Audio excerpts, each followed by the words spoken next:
I want to welcome you back to The D-Lo Show. I am your host, Ryan D-Lo Delosier, and today my episode title is The Pontiac in the Driveway. This is the murder of Kelly Walsh, happened in Yakima in 2007. Before we begin today's episode, I need to share a serious note for our listeners. This episode contains detailed descriptions of murder and domestic violence. We will be discussing the case involving an intimate partner. This case involves intimate partner violence and the tragic loss of life.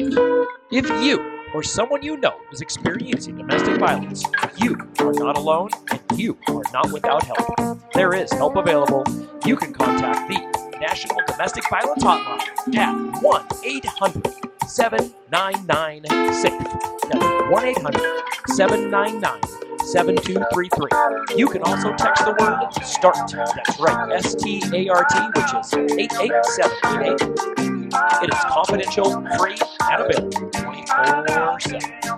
Please take care of yourself while listening.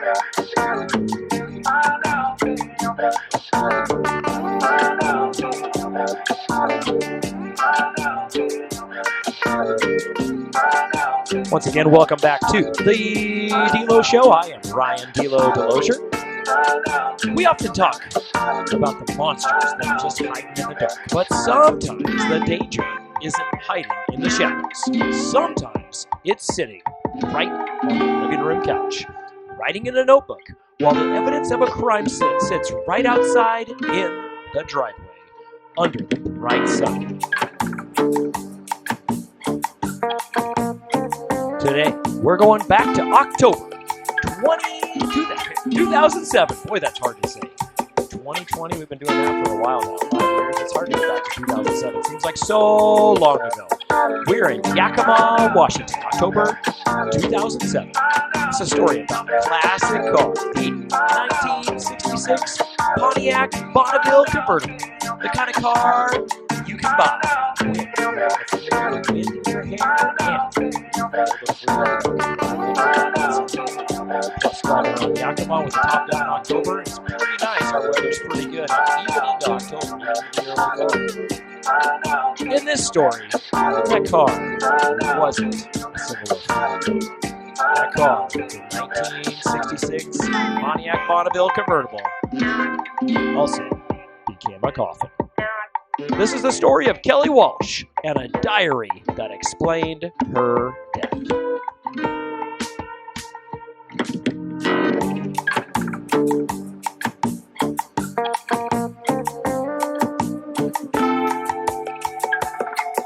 This is part one, the victim and the relationship. So let's talk about Kelly Sue Walsh. In 2007, she was 39 years old.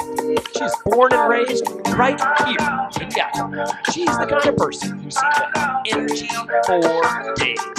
She owned her own cleaning service, but her real passion was sports. She was an athlete.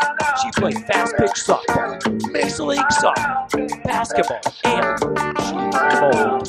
If you knew Kelly, you probably knew she was a die-hard Seahawks fan. She was the one hosting the parties, the one known for having a heart of gold and a beautiful life.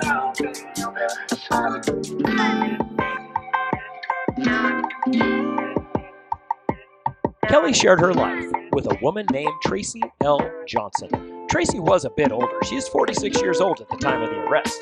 They had been together for a long time. The neighbors had said it had been about 10 to 15 years. To the outside world, they looked like a settled couple. They lived in a house on South 21st Avenue. Neighbors would often see Tracy out in the front yard mowing the lawn or smoking a cigarette. Those same neighbors described Tracy as the dominant partner in the relationship. That summer, in 2007, they bought a classic car, the 1966 Pontiac Bonneville. A beauty, but the neighbors noticed something odd. The car was barely driven. It mostly sat parked on the side of the house, covered with a tarp.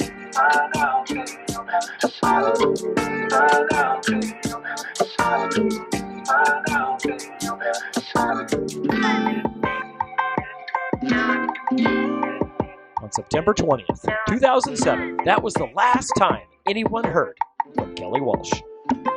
Kelly was close with her family. She talked with her mom regularly, so when the days turned into weeks and the phone didn't ring, her mother got worried. Finally, her mother called the police to file a missing persons report. She told investigators she hadn't had contact with her daughter in 3 weeks. The police went to the house on South 21st. They knocked on the door. They knocked on the windows, and at one point, they even yelled into the house trying to get a response. No one answered.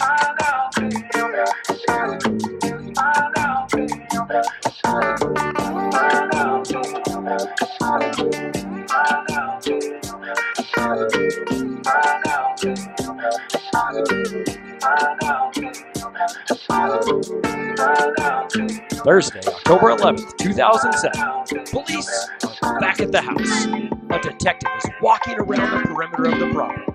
He walks past that classic Pontiac convertible parked on the side of the house, and he stops. There is a smell, a distinct, undeniable smell of decomposing flesh coming from the trunk of the car.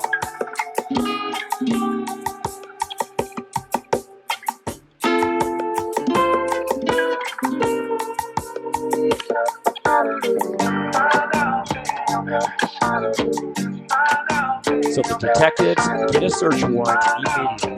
It's 9 p.m. when they pop the trunk.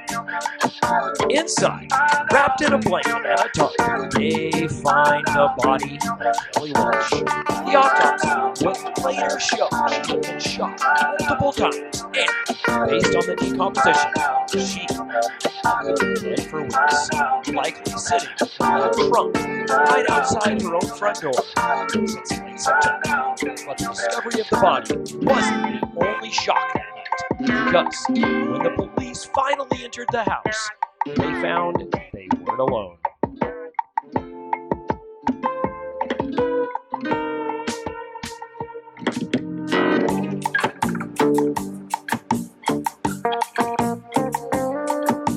Inside the house, police found Tracy Johnson. She was alive. She had been there the whole time.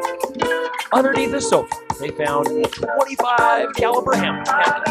They found a spent shell casing in the kitchen. But the most chilling piece of evidence wasn't the gun. It was a notebook, a diary kept by Tracy Johnson. Tracy refused to talk to the detectives when she was arrested. She stayed silent. I mean, that's her right. But her handwriting screamed the truth. In the notebook, police found entries that described the events in poetic, horrific detail. Tracy wrote that she loved Kelly, but then she wrote about watching Kelly sleep. She wrote, and I quote, "I looked at her for a long time watching her breathe, until she wasn't." She wrote that she had asked Kelly to wake up, but she wouldn't. And then, perhaps the most disturbing line of all, Kelly wrote that she wanted to, quote, "make Kelly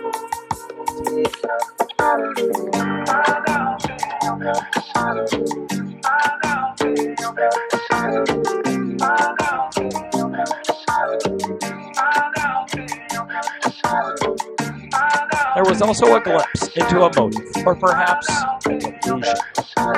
In the notebook, Tracy expressed hatred towards Kelly's father, blaming him for, quote, making her violent. Though police noted there was clearly, quote, rage involved in the crime, Tracy wrote that she didn't even know, quote again, who she became.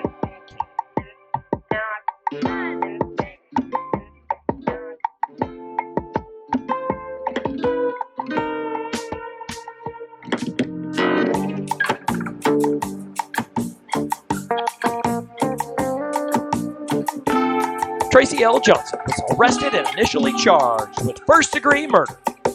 In July 2009, almost 2 years after Kelly was found in the trunk of that Pontiac, Tracy pleaded guilty to second-degree murder.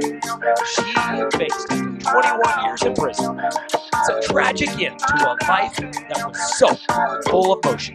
Kelly Walsh was an athlete, a business owner, and a daughter. She was killed by the person who was supposed to love her the most in the home they shared for over a decade. And for 3 weeks, Kelly lay in the dark of a convertible truck while her parents sat inside the house. While her partner sat inside the house, writing a notebook about making her.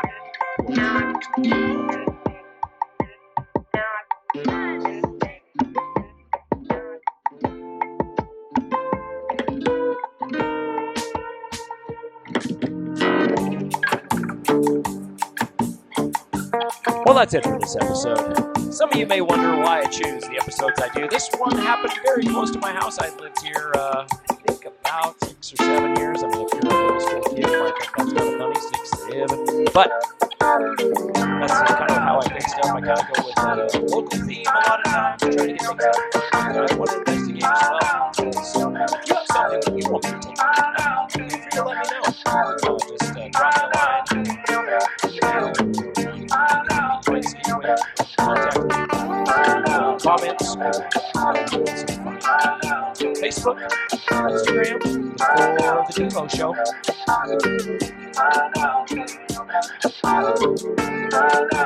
I do want to go back again to, if you or someone you love is unsafe, help is available.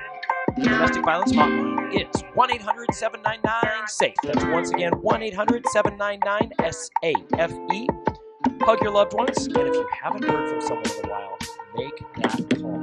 People looking out for us and checking on us once in a while when you don't hear from a friend. Make sure that you check on them and see that they're there. Make sure you know how they're doing and what's going on. It's great to help each other out in these times. Right? So stay safe out there in Yakima and beyond, wherever you're listening to me. Be sure to like and subscribe. Do all those things that you do on the podcast to let me know that you're enjoying it. If you're not enjoying it, well, maybe friends who listen to it instead. They might like it. So, there is it for today. Glad you enjoyed it. Glad you made it this far.